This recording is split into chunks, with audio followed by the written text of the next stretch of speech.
Ya, perdagangan orang apa? Yang diambil apa? Bayi. Berarti yang didagangkan apa? Bayi. Bahwa yang Novi lakukan adalah sindikasi.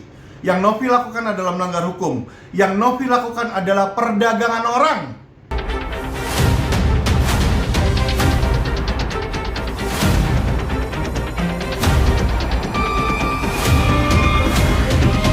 Untuk hari ini kita punya topik, teman-teman, yaitu adalah pembuktian bahwa yayasan ODGJ dan bayi itu adalah ilegal, teman-teman. Itu satu, ya. Kedua, ya, yang saya mau lakukan dalam video ini adalah video terbuka untuk Kemensos dan Bareskrim untuk bertindak tegas, melakukan penindakan, ya. Jadi Kemensos itu nggak bisa hanya melakukan penataran atau memberitahu di situ, ya, nggak bisa, atau sosialisasi. Tapi ini sudah harus penindakan karena ada sesuatu yang ilegal, teman-teman. Oke, saya akan jelaskan supaya ini tidak menjadi fitnah bagi kita semua. Oke, ini saya berikan kepada teman-teman. Pertama adalah cuplikan berita, ya, biar supaya teman-teman tahu dari mana saya mendapatkan data-data saya. Pertama adalah ini dari media Indonesia, ya. Ada cuplikan berjudul viral bayi di yayasan diambil paksa Dinsos Tangerang. Wali kota mengatakan ada indikasi TPPO. Jadi teman-teman lihat di sini judulnya jelas, ya. Jadi yang bilang ada indikasi TPPO itu perdagangan orang, bukan Alvin Lim, tapi berita. Berita itu dapatnya dari mana sumbernya? Dari wali kota Tangerang yang dulu, ya. Ini berita tahun 2023, setahun yang lalu.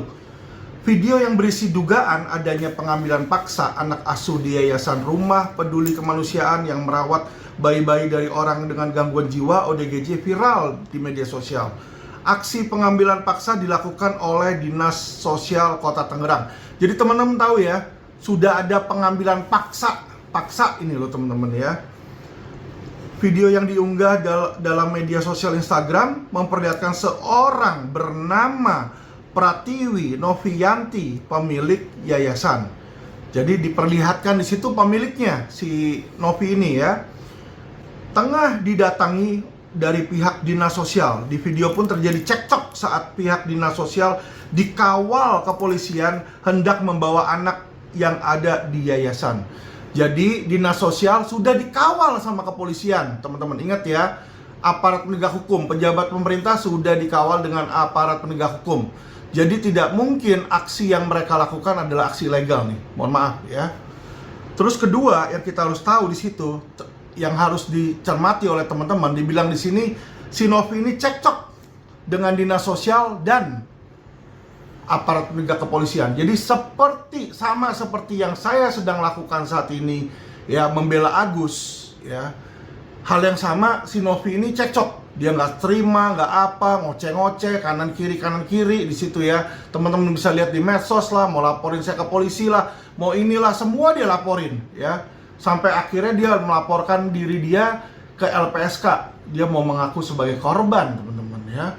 Lembaga Perlindungan Saksi dan Korban. Korban apaan? Ya, gua ini sebagai kuasa hukum resmi, ada surat kuasa resmi, punya tugas resmi berdasarkan undang-undang advokat untuk, ya, mencari tahu, membuktikan, ya, mencari informasi bahwa dia itu kriminal. Itu tugas yang diberikan kepada saya oleh undang-undang, ya. Tapi dia merasa dirinya malah justru korban. Kan itu lucu, ya, teman-teman, ya. Nggak apa-apa, teman-teman, kita lanjutkan. Di dalam narasi di akun tersebut, Pratiwi sedih saat bayi yang dia rawat dari ODGJ akan diambil paksa. Alasan Dinsos mengambil bayi yang dirawat tersebut adalah soal prosedur. Ingat, soal prosedur. Nggak punya prosedurnya berarti dia di sini. Kita baca lagi nih, apa maksudnya soal prosedur? Mereka menanyakan soal legalitas kita, katanya. Nih si Novi yang ngomong, alhamdulillah legalitas kita ada. Kalau legalitas lu ada, ngapain diambil paksa? Kita lanjut lagi, teman-teman, ya. Namun kesalahan dan ketidaktahuan Pratiwi adalah isi dari yayasan tersebut tidak ada perawatan untuk bayi. Nggak ada perawatan untuk bayi, dia bilang. Jadi bayi-bayi ini mau diambil, yang saya rawat dari hamil, biar melahirkan, semuanya dari saya. Ya, jadi saya kasih tahu nih, teman-teman, ya. Jadi dia bilang alasannya cuma nggak tahu bahwa itu nggak ada perawatan untuk bayi, kata dia ya. Nanti saya kasih buktinya teman-teman ya, saya kasih lihat buktinya kepada teman-teman agar supaya teman-teman tahu dan paham ya bahwa ini orang nggak ngerti hukum. Ini orang nggak ngerti hukum, tapi dia belaga dirinya lebih jago daripada lawyer. Coba teman-teman lihat podcastnya dia, teman-teman lihat videonya dia selalu bilang, sudah cukup unsur itu, saya ketemu ahli udah begini, ya kan? Ini sudah terbukti. Padahal yang bisa membuktikan orang salah apa enggaknya tuh hakim, bukan lawyer lu, bukan ahli pidana di situ ya. Makanya inilah teman-teman harus paham ya. Saya bikin video ini bukan untuk jelek-jelekan orang manapun, bukan untuk mencemarkan orang manapun, tapi untuk memberikan pencerahan hukum kepada masyarakat, terutama masyarakat awam dan hater saya, supaya mengerti mana yang benar, mana yang salah secara hukum. Kita jangan bicara etika, bicara ono, bicara ini, bicara ininya kok uangnya dipakai apa segala. Tidak. Saya ini tidak mengurus ke situ. Saya ini lawyer, kayak polisi itu lawyer. Polisi nggak peduli uangnya dipakai kemana, tapi kalau ada tindak pidana disikat di situ. Itulah kinerja dan fungsi dari aparat penegak hukum yang wajib diketahui oleh masyarakat. Ya. Jadi di sini teman-teman ya, kita lanjut ya. Novi bilang, kok nggak ada pertanyaan berapa ODGJ yang udah kita rawat selama ini, biaya rumah sakit jiwa nggak gratis, biaya lainnya, sesar nggak gratis. Lu mau buka prostitusi misalnya nih ya, nanti dibilang dia buka prostitusi. Makanya kalau orang otaknya nggak nyampe ya, kita ngomong apa, dia nggak nyampe di situ ya. Jadi kalau misalnya nih, lu mau buka tempat prostitusi legal nggak? Nggak legal. Boleh nggak? Nggak boleh. Nah, ketika lu buka, lu bayar ruko, ya kan, lu sewa cewek di situ, lu taro, ya kan, lu bawa misalnya minuman keras, keluar biaya kan di situ. Terus tiba-tiba prostitusi lu nih, anak-anak lu nih diambil nih sama maminya, ditangkap di penjara, terus lu rugi di situ. Terus pemerintah yang nangkap gitu harus peduli, ya, kayak dia bilang perawatan nih ODGJ berapa, rawat RSJ berapa, terus lu ngoceh sama pemerintah. Lu jangan bawa cewek gua, biaya gua gimana? Gua bawa dia dari kampung, gua bawa dia dari Cungko di situ kan, bayar balik. Ini kan pertanyaan orang goblok, ya, orang goblok yang nggak ngerti hukum ini. Lu buat sesuatu ilegal, nggak ada izin pemerintah, terus lu ngoceh soal biaya lu. What the heck, man? Kalau kayak begitu, makanya nggak heran orang-orang dari luar negeri pada kesini dong. Jadi tempat kejahatan ini ya. Jadi ngerti dan paham ya. Saya bicara hukum. Saya bicara tentang hukum. Oke, lanjut lagi. Merawat bayi-bayi ini pakai duit sendiri, membayar pengasuh pakai uang bukan sukarelawan. Ini perjuangan saya merawat mereka. Lu buka yayasan ilegal, lu buka sendiri, ya pakai uang lu sendiri. Lu yang salah kok di situ. Balik lagi teman-teman. Lanjut lagi di sini, indikasi TPPO menanggapi video yang viral. Wali Kota Tangerang Arief Wismansyah mengatakan jika kehadiran Dinsos hanya diminta oleh Barreskrim Polri untuk mendampingi. Dinsos kita dari Barreskrim diminta mendampingi anak yang dibawa, ya kan, ke Kementerian Sosial. Saat ini sudah ditangani dan mudah-mudahan bisa berlangsung dengan baik. Arief menuturkan anak-anak yang ada di yayasan tersebut diambil karena diduga ada indikasi tindak pidana perdagangan orang. Ya, perdagangan orang apa? Yang diambil apa? Bayi. Berarti yang didagangkan apa? Bayi. Ya kan? Berarti ada dugaan, ada indikasi bayi itu diperdagangkan. Apa maksudnya perdagangannya? Dijual beli di situ. Makanya saya bikin video pertama kali, saya mencari tahu dulu di situ kan, bener nggak lu memperjualbelikan bayi? Disitulah saya bertanya, dari mana asal duit lu? Apakah dari jual beli bayi di situ? Ya kan? Ngerti ya, biar supaya teman-teman tahu nih. Tapi hebatnya si ketua yayasan, ya kan, dibolak-balik gitu loh ya. Seolah-olah saya malah melecehkan dia. Oke, nggak apa-apa teman-teman. Ya, berjalannya waktu, things will prove itself. Ya, saya kasih tahu, LQ Indonesia tidak akan stop. Kami akan gathering seluruh informasi, kami akan bekerja dengan seluruh instansi untuk mendapatkan siapa ini mastermind-nya di situ ya. Lanjut teman-teman. Setelah melakukan kegiatan pengamanan terhadap anak tersebut, akun Instagram Dinas Sosial Kota Tangerang pun hilang. Wih, mantep ya. Instagramnya hilang, medsosnya hilang, bos. Di situ Arif berdalih jika hilangnya akun tersebut lantaran banyaknya masyarakat yang tidak mendapatkan data yang valid. Ya, dia bilang banyak misinformasi sehingga masyarakat mudah sekali mengejudge data yang valid tanpa data yang valid dan informasi yang jelas. The same thing, hal yang sama terjadi dengan saya, ya kan? Kenapa bisa hilang ini? Ini di report, teman-teman, ya. Orang yang pintar tentang teknologi pasti tahu. Dia pakai buzzer-buzzernya, jedar di report, di situ digiring informasi yang salah, seolah-olah yang salah itu dinas sosial. Ya, padahal asalnya kenapa itu diambil? Misalnya ada prostitusi, perek, diambil, diamankan sama polisi, ya kan, marah-marah, ya kan? Di situ seolah-olah dia sudah bantu perek itu.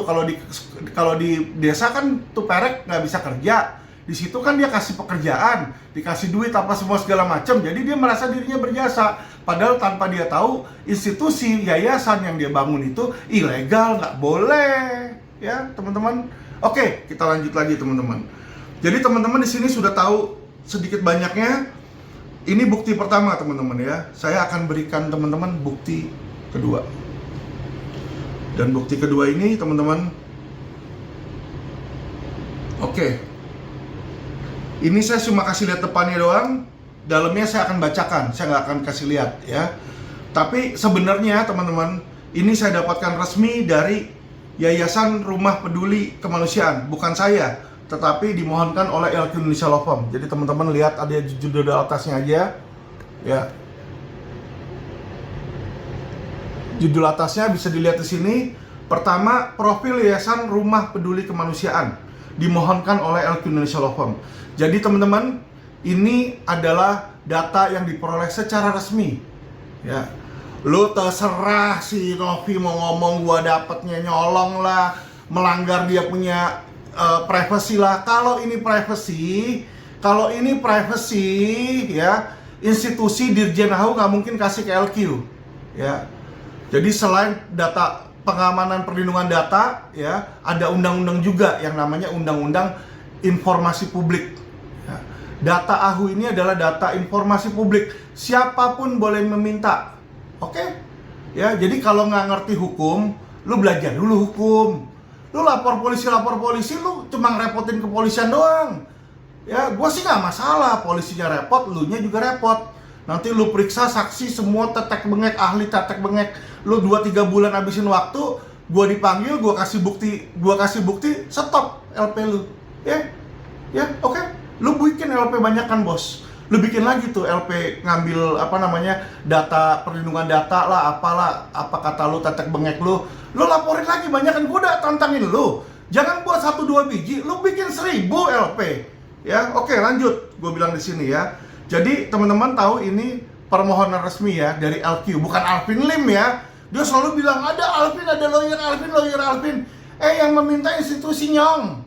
Di situ lo harus bedakan antara institusi resmi sama perorangan Alvin Lim, ya. Sama halnya dengan Quotient TV. Quotient TV bukan milik Alvin Lim. Quotient TV milik PT Quotient di situ ya. Ada aktenya, ada legalitasnya ya. Bukan kayak lu, kita ada NIB-nya sama ada izin operasinya. Nggak kayak yayasan lu, nggak terdaftar. Gue lanjutin lagi nih teman-teman ya. Gue kasih tahu biar supaya masyarakat tahu ya. Gue ini nggak ngomong sembarangan. Saya ini nggak nuduh orang ya. Biar supaya tahu kenapa sih Alvin Lim mau menangani ini, ya kan? Saya kasih lihat nih maksud dan tujuan. Jadi teman-teman ya, saya kasih tahu. Ketika ya yayasan itu dibuat, itu di AHU itu tertulis apa maksud dan tujuannya ya. Dan saya kasih tahu teman-teman, untuk profil yayasan rumah ya, Yayasan Sinopi ini ya, maksudnya tujuannya nih cuma ada 3 nih. Saya bacakan semuanya, tiga-tiganya. Pertama sosial, kedua kemanusiaan, ketiga keagamaan ya teman-teman ya. Pertama adalah ke sosial. Sosial ini dia bisa untuk lembaga formal dan non formal, oke? Jadi lembaga formal dan formal bisa. Kedua, untuk panti asuhan, panti jompo, dan panti wereda ya. Panti asuhan, panti jompo, dan panti wereda. Jadi buat orang jompo sama orang wereda bisa nih teman-teman ya. Ketiga, rumah sakit poliklinik dan laboratorium. Keempat, untuk pembinaan olahraga. Kelima, untuk penelitian di bidang ilmu pengetahuan. Keenam, untuk studi banding. Nah, itu yang untuk sosial. Yang untuk kemanusiaan, memberikan bantuan kepada korban bencana alam. Kedua, memberikan bantuan kepada pengungsi akibat perang. Ketiga, memberikan bantuan kepada tunawisma, fakir miskin, dan gelandangan. Keempat, memberikan dan menyelenggarakan rumah singgah dan duka ya. Kelima, memberikan perlindungan konsumen. Keenam, melestarikan lingkungan ya. Itu yang kemanusiaan ya. Dan yang terakhir, keagamaan, mendirikan sarana ibadah. Dua, menyelenggarakan pondok pesantren dan madrasah. Ketiga, menerima dan menyalurkan amal, zakat, infak, dan sedekah. Keempat, meningkatkan pemahaman keagamaan. Kelima, melaksanakan syair keagamaan. Keenam, studi banding keagamaan ya. Kita udah lihat nih maksud dan tujuan dibangun.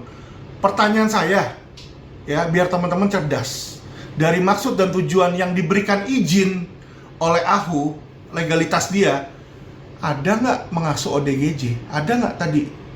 Anda dengar nggak mengasus misalnya orang dengan keterbelakangan mental atau ODGJ? Nggak ada ya. Ada nggak tadi dibilang memberikan wewenang atau izin dengan tujuan untuk mengasuh bayi yang terlantar? Ada nggak? Ada nggak? Atau panti asuhan? Ada nggak? Nggak ada. Nggak ada. Ya, tidak ada. Jadi kalau lu bikin kafe, dikasih izin restoran, tiba-tiba lu bikinnya nightclub, boleh nggak? Boleh nggak? Ditutup nggak sama pemerintah? Ya, be smart teman-teman, be smart ya. Novi ini sangat pintar, smart ya kan. Pintarnya apa? Putar balikin kata-kata teman-teman. Jadi dia bilang ada legalitas. Legalitas yang dia maksud ini cuma ini. Dirjen AHU ini doang, ini doang. Ini doang yang dia punya. Ya. Saya ini sedang mengumpulkan bukti-bukti resmi semuanya teman-teman ya. Jadi bukan hanya AHU di sini ya. Saya sudah suratin Kemensos, Dinsos Tangerang dan lain-lain ya. Dan beberapa instansi lain-lain untuk meminta data, meminta informasi ya. Tujuannya apa di situ untuk meminta informasi ya kan? Untuk saya membuild case terhadap Novi. Bahwa yang Novi lakukan adalah sindikasi. Yang Novi lakukan adalah melanggar hukum. Yang Novi lakukan adalah perdagangan orang. Kenapa saya bilang perdagangan orang? Di sini seperti yang dibilang sama si Arief Wismansyah. Karena tidak punya izin, bos. Kalau lu punya izin, lu ngurus orang, oke lu sah. Gue juga mundur. Tapi kalau lu nggak punya izin, lu mau bilang biaya dari lu kek, mau bilang maksud lu baik kayak daripada terlantar, nggak boleh, tidak boleh secara hukum ya. Dan sebagai warga negara Indonesia kita wajib taat hukum. Itu yang saya minta, taat hukum ya. Jadi jangan lu plesetin segala macam tetek bengek ya. Kita lanjut lagi teman-teman ya. Untuk menjawab netizen yang bilang dan kuasa hukum dari Novi ya, yang bilang bahwa Alvin menyerang ranah pribadi lah, nanya-nanya inilah, pertanyaan inilah. Saya cuma mau kasih tahu satu hal. Silakan rekan bantu klien rekan sebisa mungkin ya. Tapi rekan harus tahu, mohon maaf, rekan juga harus pastikan, rekan harus juga minta buktinya. Ada nggak izinnya itu untuk merawat ODGJ dan merawat panti jompo di situ? Bukan panti jompo, sorry, ODGJ dan bayi. Ada nggak? Kalau tidak ada, rekan juga tidak boleh membela membabi buta. Rekan sebagai aparat penegak hukum yang wajib dihormati oleh masyarakat, wajib memberikan pengetahuan dan konsultasi hukum kepada klien rekan dan menghimbau agar klien rekan menaati hukum. Suruh buat